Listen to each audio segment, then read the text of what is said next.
and I quote, "I'll be there in a minute. Give me a second." Time is relative, folks. Time is relative. Yes. So, hey, cheers to everybody in the chat. They're a division rival. I don't care how many wins they get. Screw them. That wasn't the take I was expecting to hear. I want to gush over watching live Chris Tanev. I think that we completely underestimate the skill it takes to play defense. One highlight or several highlights does not a Calder trophy make. I'm stepping in here. I'm going to be the crotchety old man here. They need to learn patience. They need to understand the tension and everything and the drama. How dare! Look at this! How is McDavid not getting a penalty? You guys need to calm down with this, okay? You guys need to calm down with it. Welcome to the Shifts and Pucks podcast. You've got Tyler and Sean tonight talking about the Vancouver Canucks. And Tyler, how you doing? Doing all right, Sean. Nice to be back on with you again here following what was, I guess I would say, a frustrating game to watch. Both teams come out guns a-blazing there to start. I don't know if it's a stretch to say it kind of felt like a playoff game to start off, just with the hits and the speed of the game and how long it was till the first commercial break. But unfortunately, the Canucks just once they kind of hit the bumps in the road there, it never seemed to smooth out much for them. And heck of an effort to battle back and tie it, but unfortunately, still ended up losing. Yeah, no, it was frustrating, entertaining, confusing. But you could sum it up all in the Hughes' parents' like facial expressions. You didn't know what facial expression to put out there. They're just there. Yeah. They were very stoic, very stoic. Experience for them, isn't it? But I mean, every time we showed them, and I appreciate how much Ray Ferraro on the broadcast wanted to highlight, what this means for them. I mean, how cool must it be for them? To watch, three of their children playing in the same NHL game and two on the same team, one on the other. I mean, just incredible. Their reactions are probably just shock at the fact that even is happening just on its own. Never mind where the game's going. Yeah, and well, they got. Jack had a multiple point night. Luke had a goal.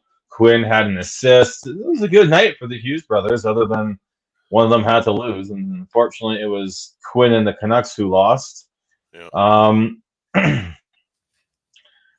But before we move on and get into that game and other things, there was another big event going on in Vancouver last night. And I think it would be a complete miss on us if we didn't mention it. She's an absolute sports icon in not only Canada but the world. Most goals in international soccer history. Christine Sinclair had her last game as a member of the Canadian women's national team last night in Vancouver against Australia, and it was quite the event. It's hard to put into words what she means to just not even just Canada, but just Canadian kids, Canadian girls, Canadian soccer players. I think it's just it's quite, like I said, it's so hard to put into words what she means, and especially for someone like myself who wasn't a soccer player. I don't think I can do a good enough job, but I do have a cousin who basically grew up watching Christine Sinclair play soccer, and was one of her idols, and one of the reasons why she was able to turn that into a scholarship, soccer into a scholarship at Princeton, as well as playing a couple years of professional soccer after that. So I think it's just big congratulations to Christine Sinclair on one hell of a career not wearing the maple leaf because I know she wants to do one more year playing for the Portland Thorns in the National Women's Soccer League. Yeah, it's obviously I agree with all of that, Sean. For me, from my perspective, I was a kid that didn't grow up with soccer. Was not just not something that was pushed upon me. It was not a sport I really followed, until that fateful day in London at the Olympics against the Americans and the 3 goals and then still coming up short. And, for me, that was just kind of like when Canadian soccer became relevant in some fashion. We have actually a chance to do something in that sport as Canadians, and that just to me that just didn't exist before Christine Sinclair. And then you see 48,000 plus on hand at the stadium last night for the international friendly to be part of the conclusion of her career for Canada. It just really validates all the work that she's put in and just demonstrates what a great role model she's been for Canadians and for athletes, and in particular little girls with dreams of playing at the highest level in that sport. And you look at everybody else on that team, they all are there in some fashion because of the inspiration that they got from Christine Sinclair and the leadership that she's been able to give them and help them succeed. So yeah, it's a loss. It's a loss to the game around the world. And she'll be missed obviously quite a lot here in Canada in terms of soccer, but hopefully she stays involved in the game in some fashion beyond her final year there with Portland.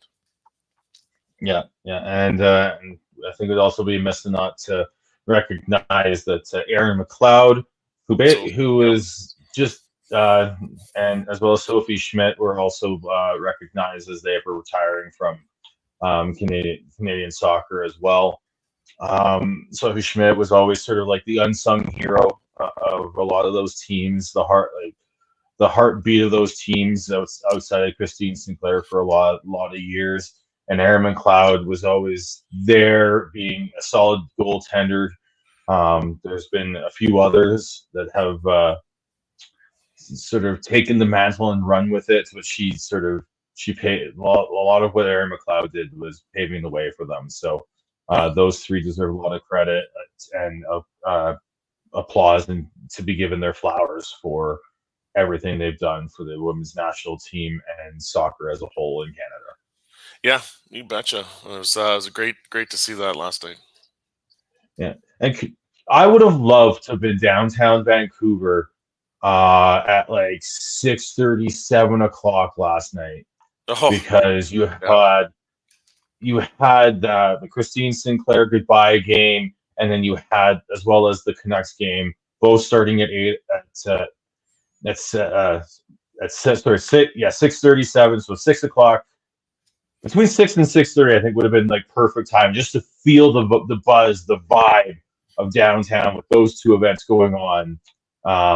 It just would have been fantastic.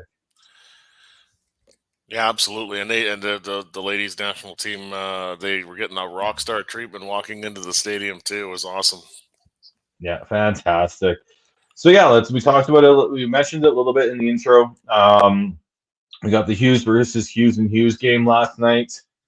You had Jack Hughes with a multiple point night. You had Luke Hughes scoring. You had Quinn Hughes getting an assist. Quite an entertaining game. Canucks battling back from being, was it 5-2 down? Yeah, they got it to 4-2 late in the second, and I think it went to 5-2, and then they stormed back. Yeah, and then they were able to tie it at 5, and then just giving up that late goal with just over 30 seconds left. It was that was heartbreaking, but that was an entertaining game, and yeah, it sure was.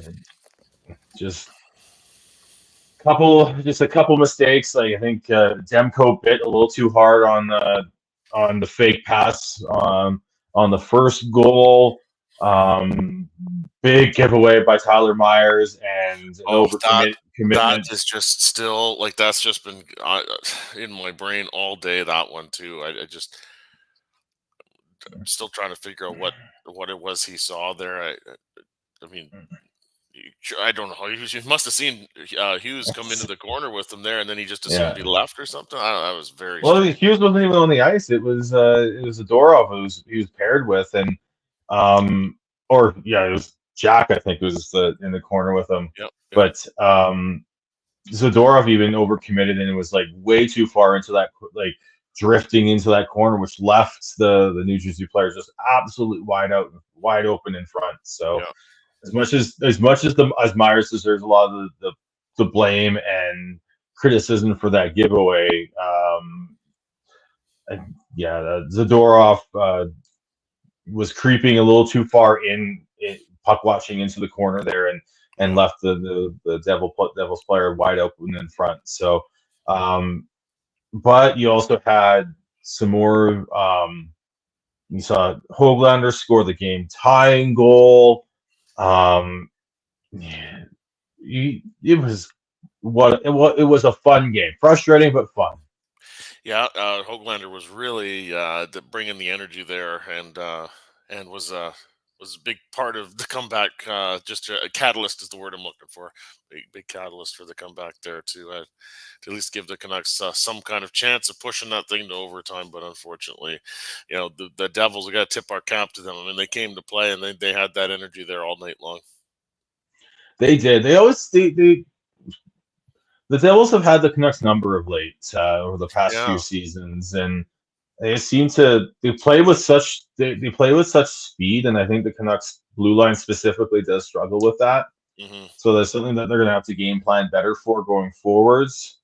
But like I said, it's hard to be as frustrating as it was. The fact that the Canucks were able to battle that back and get within 30 seconds of at least getting a point is encouraging in my opinion. I think it's nice to see that fight in the team. I think that's like that was so lacking in years past, right? Where if they got down 5-2, it was like, I mean, it might be 8-2. Like you never had much confidence that there would be a comeback attempt. It was more how badly is this going to crater? Yeah, that's kind of last season being down. They were down 4-1 at one point in the first period. I would have shut that game off and gone about my business for the rest of the my night. But getting that goal late in the first, I think, gave them a little of confidence. They kept it. They gave up a late goal in the second, but were able to battle back. So we mentioned Zadorov a little bit before. We haven't had you on since that trade was announced. Mm-hmm. What were your thoughts there, Tyler? I mean, how can you not like the trade just on the surface? They didn't have to give up. They didn't have to overpay to get the guy, and he did. It is an improvement to the defense. Certainly adds some size and bite to the defense. So it was a good move. I guess a little bit fortunate that the first domino to fall was the Corey Perry contract termination in Chicago, and then Anthony Beauvillier being traded to Chicago, and then the 5th round pick that came back there. That's kind of how it all sort of seemed to start. And then cap space, yes, we love cap space. You and I talked about maybe holding on to that for seeing what the needs might be down the road, but also there were other teams interested in Zadorov, and the Canucks with their cap space were able to utilize that to make the deal happen without salary retention. So as the various reporting goes out there. So yeah, I like the move. And my only concern though is that, speed wise, mobility wise, him and Myers as a pair, that certainly didn't look very effective last night against a fast team. Yeah, it's just Zadorov is a solid skater. He's not going to be able to keep up with a lot of the higher end skaters in the NHL. But I think you could say that about the majority of the defensemen in the NHL right now, honestly.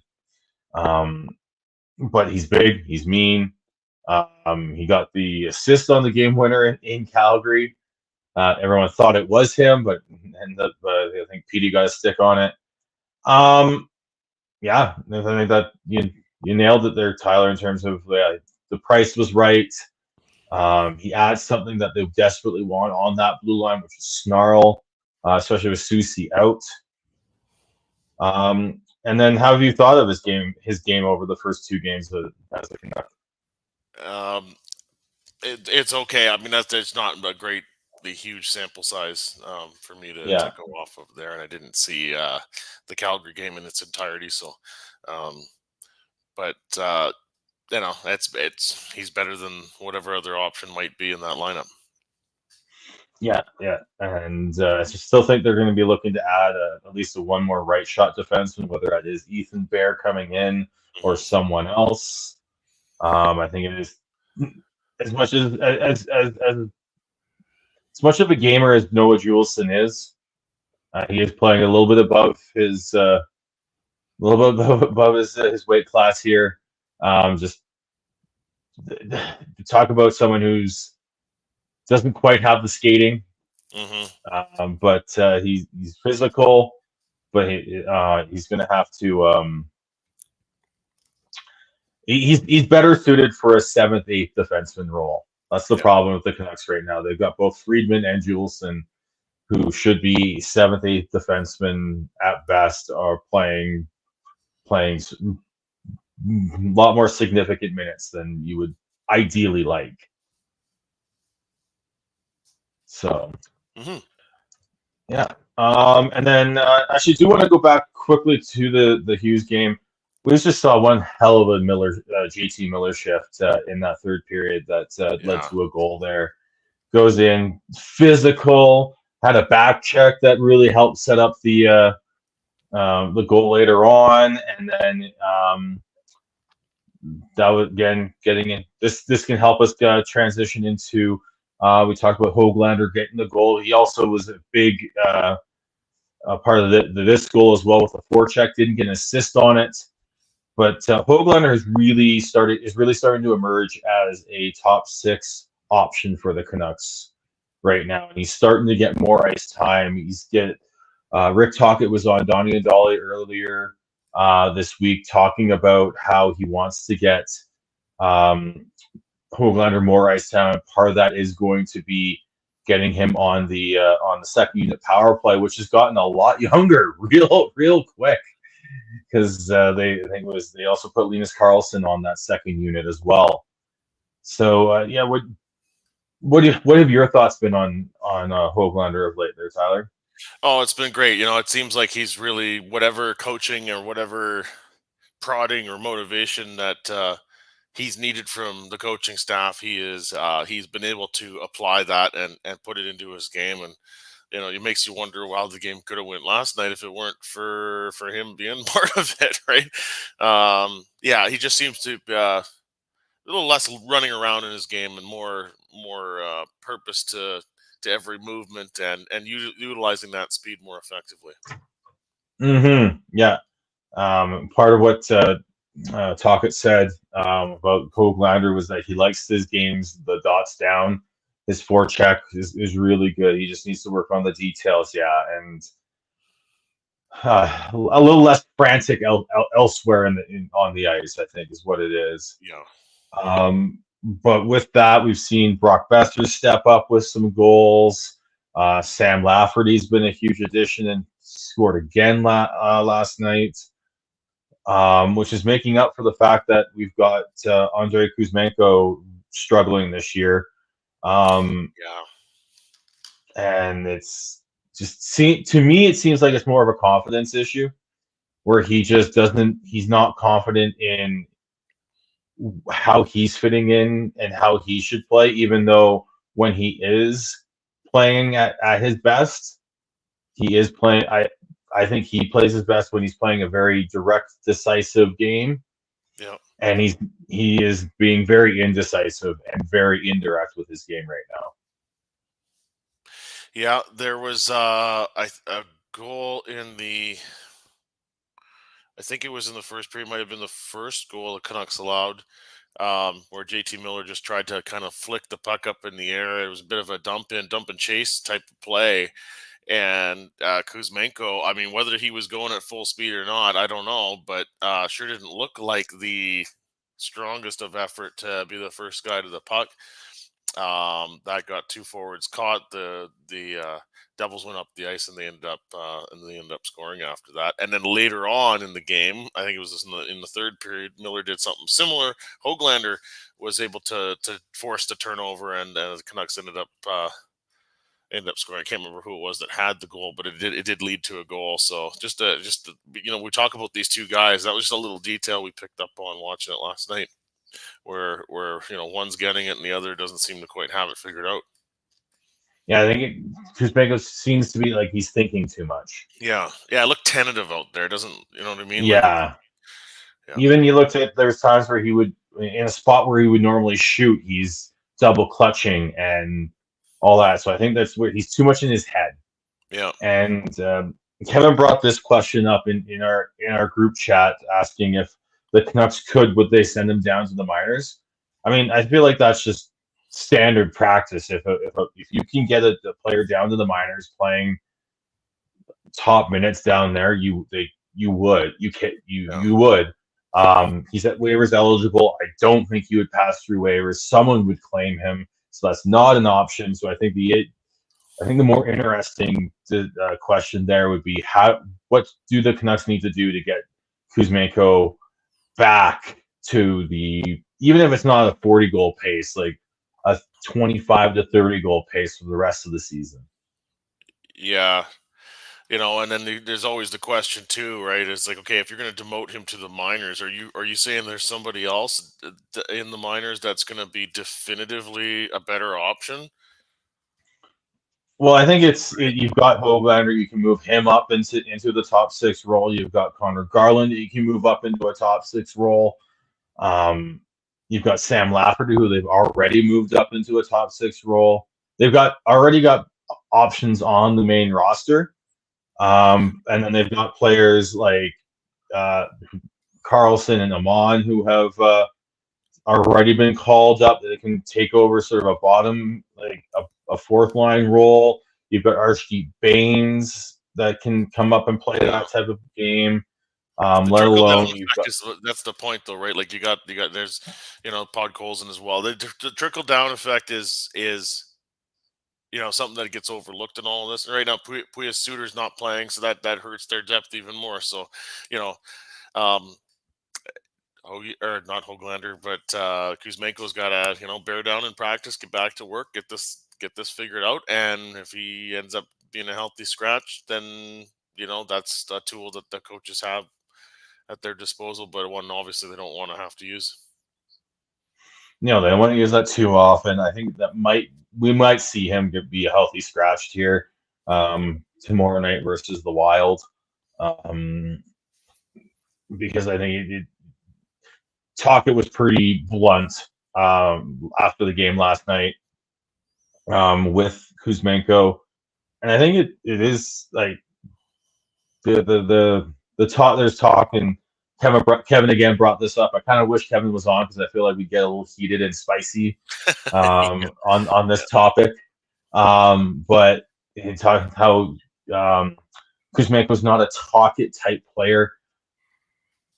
In my mind, show me a coach who doesn't want a 40-goal scorer on his team. Yeah, exactly. Yeah, you'll take the good with the bad if the good is 40 goals. Yes. Right. If Kuzmenko was scoring and he was being this a little inconsistent with forechecking and overthinking things on the defensive side of the game and away from the puck, I don't think we'd be having this discussion. I think we'd be talking about how maybe these are not good habits to have, and Tocchet wouldn't have been as blunt as he was after the game last night, but he's not producing, and that's the issue there. I think he needs to just get back to work with the coaches and figure out how to get his game back. Yeah, because when Kuzmenko's on, he's down below the goal line. He's in front of the net. He's in the hard areas. And he finds a way to get lost in them somehow, too, right? Yeah. When he's on, he finds a way to get lost in the hard areas and gets almost easy tap-in goals. Mm-hmm. And he's not doing that right now. So he needs to figure out how to get back there. Yeah, and just to a point you said a little earlier too, like you gotta be careful with the healthy scratch thing as well, because the hope with that is that the player will respond and kind of put some more thought into what needs to change in their game, and come motivated and energized to prove the coach wrong and get back in the lineup. But the other part of it too is, does he start looking over his shoulder a little more often now about roster spot security, if that's something that comes into play as well, and maybe that's an issue. It is, but accountability is never a bad thing, and Topic has not shied away from having accountability on this team. He's benched JT Miller at times. He was very blunt with Dakota Joshua at the beginning of the season. Dakota Joshua's been a real nice bottom of the lineup player for the Canucks this year, and Kuzmenko needs to look at how Joshua handled that. Phil Giuseppe, who was trumpeted as a Tocchet type player last year and going into the beginning of this year. You have he's been sitting for a couple games here. You've had Tocchet call out Garland. You've had Tocchet call out other players. Like there's the accountability's there, and that's really good. That you need that. Yeah, absolutely. We've seen John Cooper sit Kucherov, Stamkos, as players like that in Tampa. We've seen Patrick Laine get healthy scratch in Columbus. We've seen Huberdeau get benched in Calgary. Accountability is a good thing. It can wake up a player. It can help It can show players lower down the lineup that if they work hard, they're going to get more ice time as well, which is always a good carrot to have for those players. Yeah, and I mean, for the top players that are secure on the team, it's a deterrent against getting complacent. There's lots of great reasons for it. And I guess it takes a certain kind of coaching situation, I guess, contract or relationship with management to be comfortable doing that with the bigger names. I think if you're a coach that's on shakier ground, you're reluctant to do that. If you're going to get fired, you're going to go down with your best players playing. So there's a certain a real strength to the coach to make those moves and have conviction in those moves. And we've been seeing that with Rick Tocchet, and we haven't really seen that in recent years. Yeah. Yeah, so I think this is a good thing. The Canucks have basically been, and it's not just Kuzmenko. They've had a little bit of consistency issues of late. They're trying to. They came out of the Blocks Game Busters. They've been sort of a 500 hockey team of late. But they need to find, if they can string a few wins together coming up here. That's going to go a long way for them. Absolutely. Because then they can start. You've got Edmonton starting to figure things out. You've got LA is playing really well. Vegas is still playing really well. Calgary's starting to slowly figure things out. So it's not they can't go into too much of a losing streak. So getting as many, if they can string together a few more wins here, as opposed to just going win loss like they have for the past 10 games. Yeah. That'll really help solidify them as a top 3 team in the Pacific Division. Mm-hmm. All right, and then it is December, so you know what that means. We've got Christmas shopping is nowhere close to being completed. No, the World Junior Championship. Yes, we've got the World Junior Championship coming up, and this week a lot of the major teams have started to release their camp rosters, preliminary rosters. I think Sweden just announced their roster. No fanfare there. Yeah. Canada is going to be an interesting one this year because Canada only has one returnee from last year's team. There doesn't look like they're going to get much help from players playing in the NHL. But there's no Canucks prospects on Team Canada, none on the States. Hunter Puskevich was unfortunately left off even their preliminary roster, which I think is a bit of a surprise considering the season he's having. But they do have the States do have a lot of depth at defense, and I think he'll still be Hunter will still be eligible for the World Juniors next year. So there's still the opportunity for him to be there next season. But on Team Sweden, as is tradition, the Canucks have a few players. They've got Jonathan Lekaramäki, who should be playing a massive role on this team. You've got Tom Willander, who's going to be, I think, will be a big piece on this team as well. And then returning from last year's team, you've got Elias Pettersson, the defenseman. Yeah, the other one.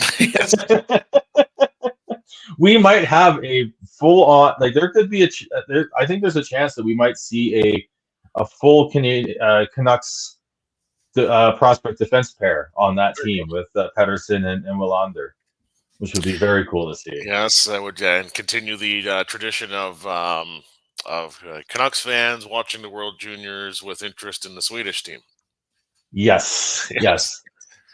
December 29th, Canada plays Sweden, so that will make when everyone's all conflicted because they are in the same pool this year. Yeah. Unfortunately, it's not that the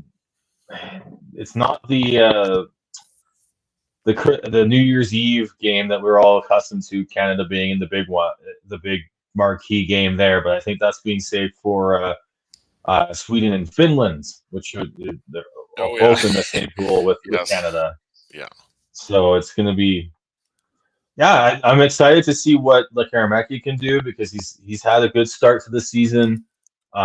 He didn't play too well last year in the World Juniors, but he was also still struggling through that tough year with injuries and sickness. So he's fully healthy now. So hopefully he can be a bit of a force there. And then you've got D. Petey and Willander on the blue line, and with Pettersson being a returnee on that blue line, I think you could see him taking a big role on, especially if he's on a more of a shutdown in a shutdown role. Mm-hmm. So and then the big one, the big names. You're gonna have Macklin Celebrini on Team Canada. So that's gonna be. It's always fun to watch the World Juniors. It's even without Russia, right? So it's the style of play, and just the passion of the players and the fans. Obviously, it's we have the version of it that exists when it's held in Canada, but it's it's becoming a much bigger deal and a bigger, funner event to watch and experience overseas now as well. And I'm sure it'll be a good show in Sweden. Yes, and it is in Sweden this year. So get ready for some morning hockey when you're watching between Christmas and New Year's. Yes, I'm just looking at the I don't think it's going to be too early, but. Still, just looking at hockey. Looking at the IHF website here with the schedule for the tournament. Looks like the Canada's opener against Finland is 5:30 Pacific time, 6:30 Mountain time. So on Boxing Day. So go to bed after Christmas dinner early, I guess. A little bit more favorable for the second one. That one's against Latvia at 10:30 Pacific time, and I think the other ones are 10:30 a.m. as well. So 10:30 a.m. as well. Yeah. So get up early after drinking too much with your family on Boxing Day, and then you've got all the more brunch timed games for the rest of at least the round robin. Yes. So All right, yeah, looking forward to that. And then the NHL World sort of convened on Seattle this week with the Board of Governors meeting, not in Boca Raton, Florida, which is just weird. I don't know why Yeah, they decided they wanted to go to Seattle in December. and the Kraken weren't even playing at home at that time. That is very strange. I Yeah. don't know. That might have maybe they negotiated somehow with Kraken ownership to Yeah. get an event into their city like that. I mean, it's not an event that fans attend, but it still brings quite a lot of hotel traffic, restaurant traffic, a lot of executives from the league in town. So I don't know. That's the only thing I can think of as to why they would want to be there. Nothing against Yeah. Seattle, nice city, but It's a great city, just like Boca Raton, but Seattle in December December. seems better. Yeah. All I right, don't know. but so some key notes coming out of that. The initial 2024-25 cap estimate is just under 87.7 million. So that's a jump up from the 84. I should have done this before. Let's see here. Good podcasting, Sean. Yeah, I just remembered. Yes. 83.5. So you're getting just over a $4 million jump from there right now. So that's nice for the original Petey, as well as Philip Ronick and the Canucks. So that's one big thing there. And then to celebrate the last sort of centralized NHL draft, they're going to Vegas and they're doing it in the MSG Sphere. Yeah. So that's going to be a party and a half, and maybe another party on top of that. So Yeah, I'm really go for it. I was just gonna say, yeah, the expense of doing the draft all in one location and bringing everybody in, although a fun event for fans to attend. And Kevin and I have had that opportunity in the past, but it's enormously expensive and not very efficient for the teams, to have their staff and everything. And what if they're being able to do it in their own war room, as we saw during the pandemic times, that works better for the teams to run the draft that way. It'll cost. It is, and if they could find a way, the big thing for me is like if make it more TV friendly, instead of waiting for the convoy of 20 old white dudes walking up to the stage to draft a player for the first round. Just seems it's just a little over the top for me in terms of all that. Yes, I want the scouts to get their due and all that, but I think they will. But if you can find if this makes the draft a little more a little more TV friendly and viewer friendly, I think this will be great. But I do think listening to a lot of the talk, really the big losers out of this would be a lot of the media, as well as maybe some younger people in the industry looking to network. So I think if they can find a way to do this for the TV, but still have some sort of like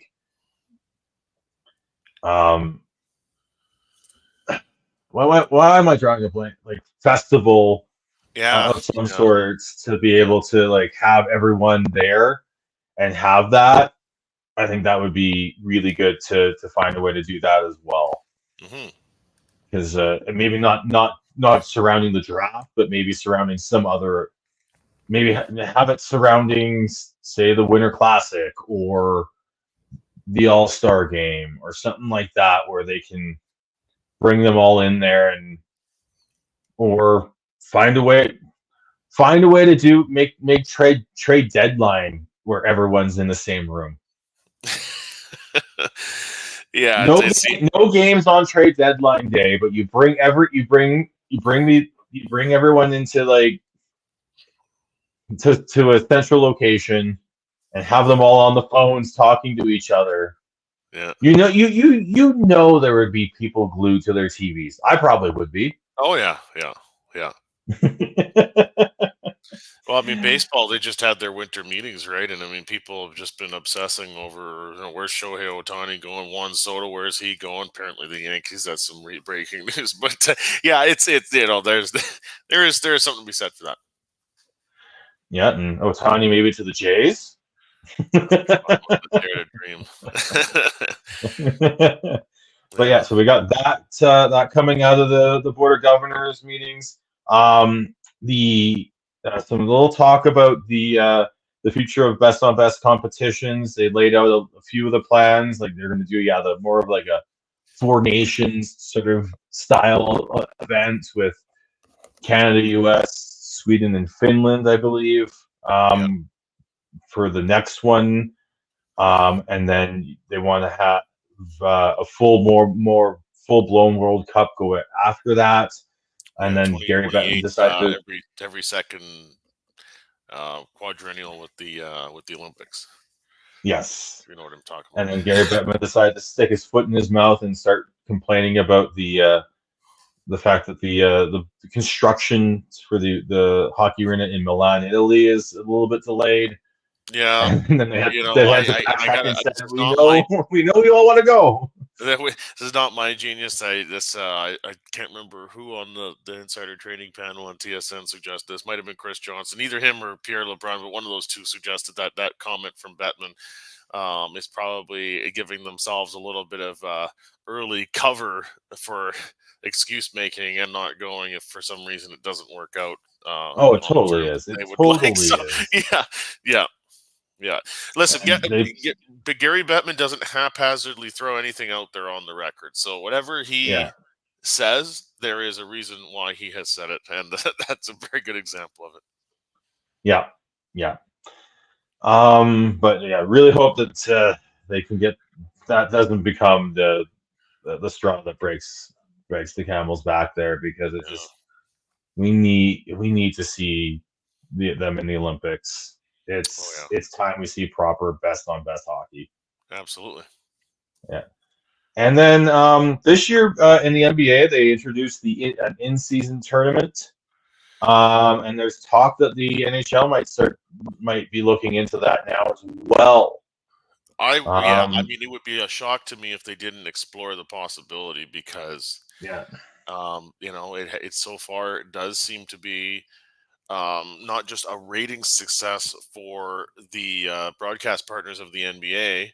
Those two networks are also the same broadcast partners in the U.S. for the NHL, and the players in the NBA have embraced it.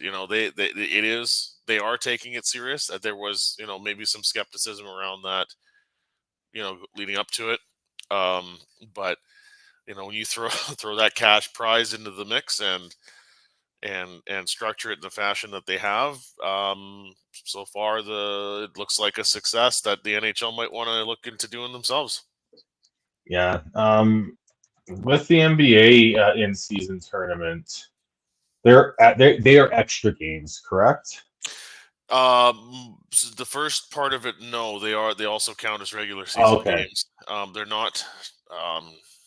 I haven't done a deep dive on how they schedule that, but there's certain nights for the tournament games, but they also do count as regular season games. But I think the semifinals and the final might be extra games, I think. Okay.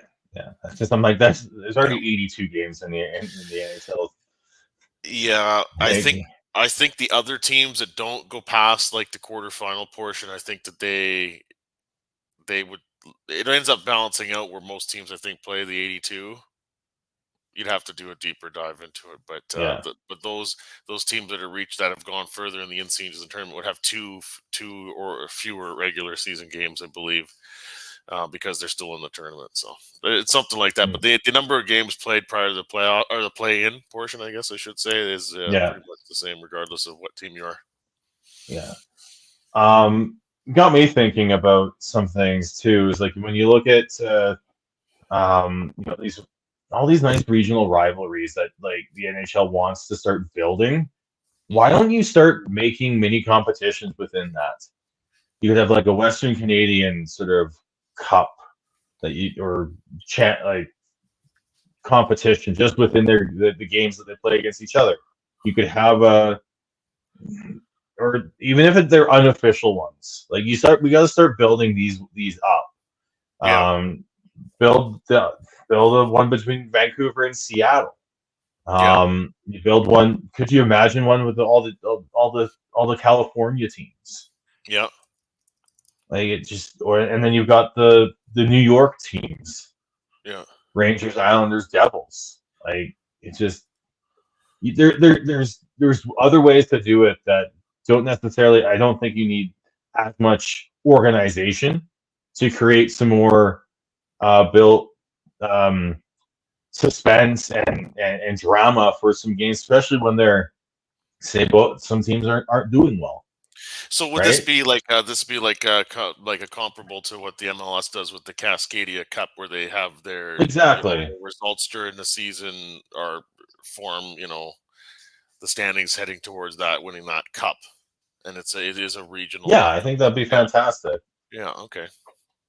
Like build more rivalries. Like you have you could have an Eastern Canadian one and just call it the Battle of the Ontario Cup and piss off Montreal and wanted to win it to take it away from on Ontario. It's hilarious. Yeah. The Confederation Cup, where it's Upper Canada versus Lower Canada. Exactly. Yeah, it would be fun, and it would certainly add a little spice to the regular season, where they can drag, especially if your team's not a top team. Exactly. So it would definitely add more. Yeah, like it's January. Like think of us Canucks fans last couple of years. It's January, we're already really out of it, but for some reason we keep beating Seattle. We want to win that. Rivalry championship. You're facing off against the Alberta teams, and you want to be able to beat them.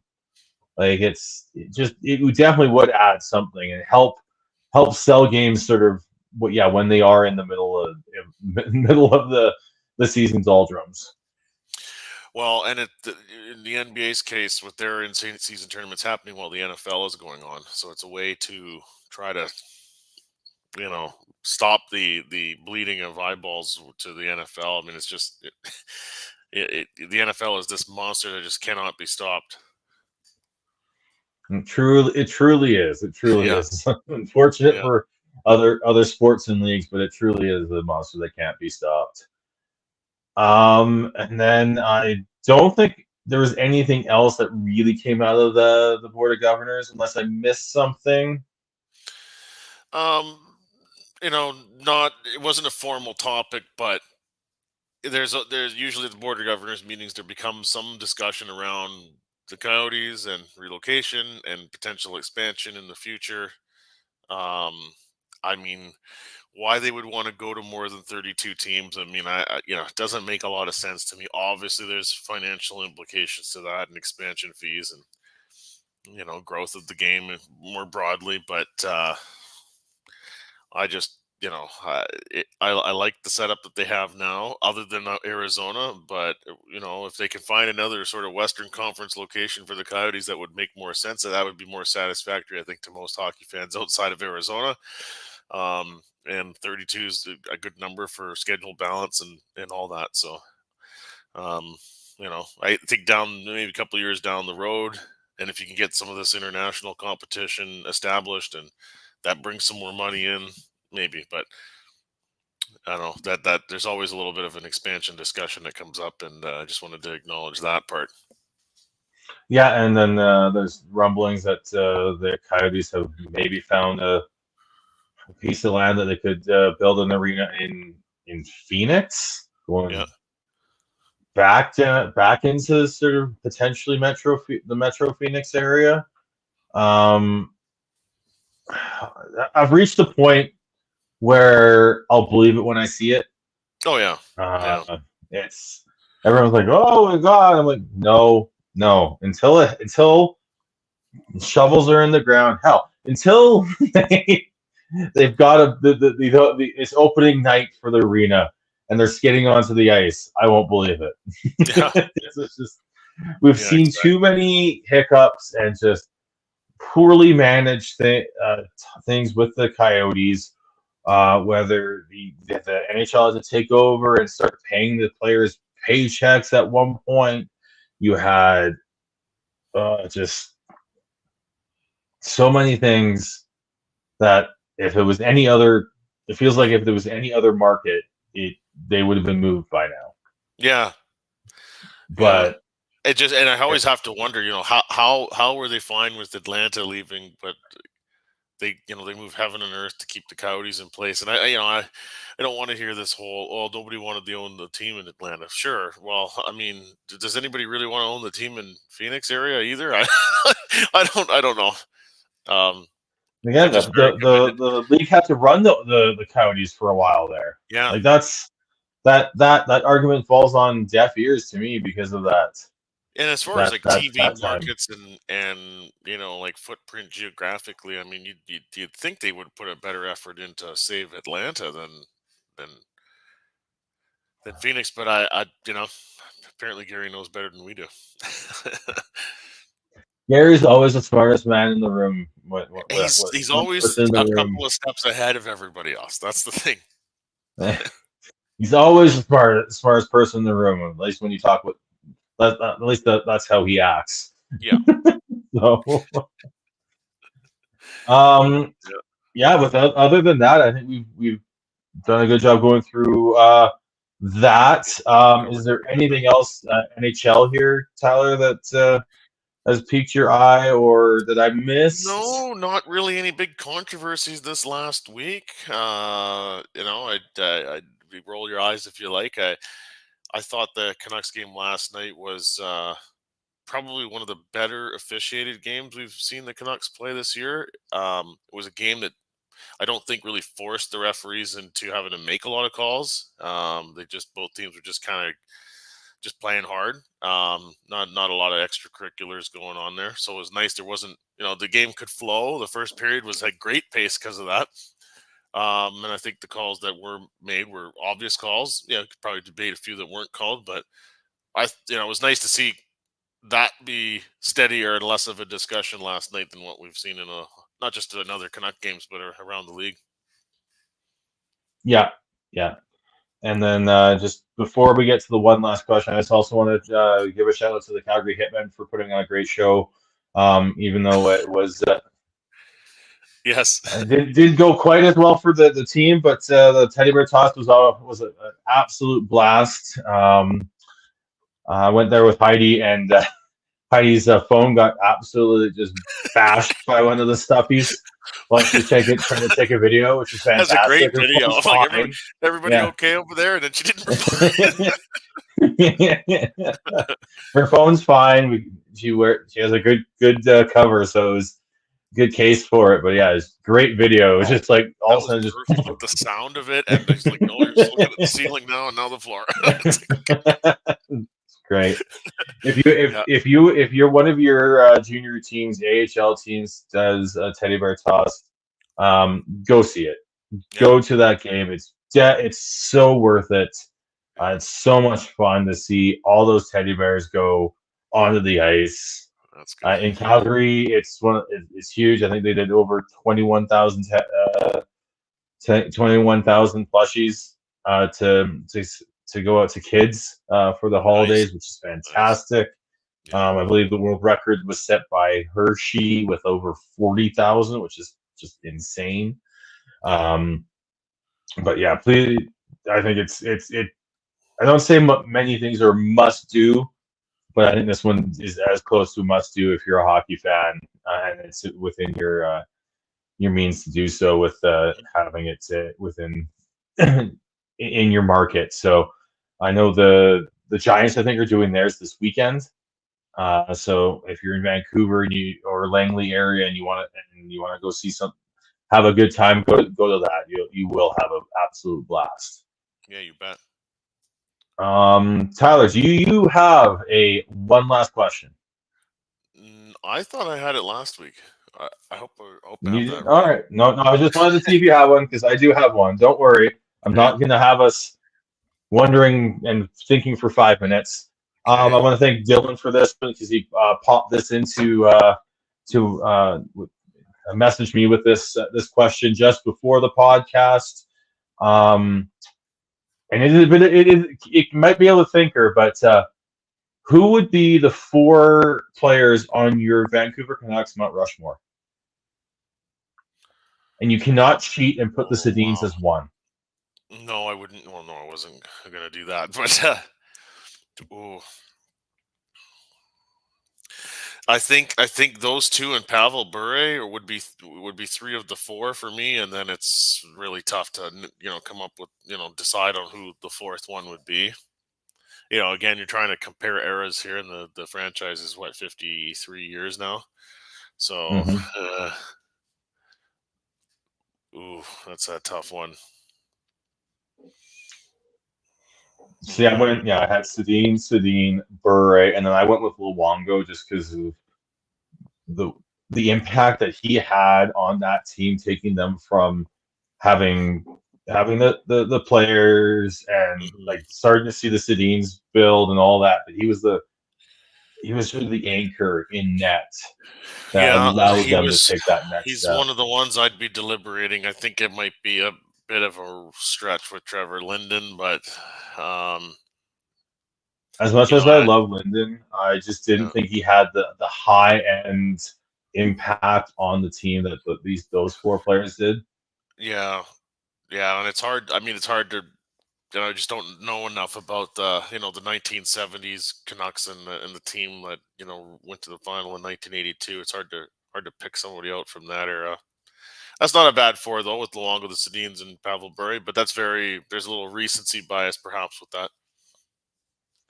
Yeah, I just don't like. You look at the 82 run, and that was very much a Cinderella run. It's not like they had any sustained success there. Bure's arguably had the most impact, like commercially, and just excitement wise for the franchise. Luongo's the best goaltender that the franchise has had, and then you have the Sedins, and you can't there's no argument there. Like it's just I think the only argument there is that whether or not it's cheating to put them in as 1 to allow you to do someone else. Yeah, exactly. I think that is. So I think you have to make that choice of they take up 2 spots and you're just picking the other 2. Yeah, exactly. You've got Naslund's, but I just didn't quite have the postseason success, let alone they didn't even win as good a regular season success as you would think from that team. Other than that, there's no one else I think comes close other than like maybe Smeal, but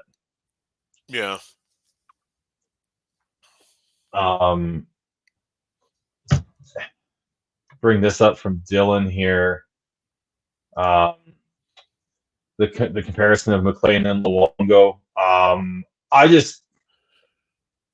McLean was good, but he was never an elite goalie. Luongo was an elite goalie. Yeah. Luongo was robbed of hardware that he never got. McLean wasn't in that same echelon as McLean's McLean was never in the same echelon. It's really to do with the one Stanley Cup run, whereas Luongo, it was like his entire tenure with the Canucks and, his career and how that stacks up against other Canucks goalies in their careers. There's a difference there for sure, in my opinion. Yeah. Yeah, and I know we're coming up to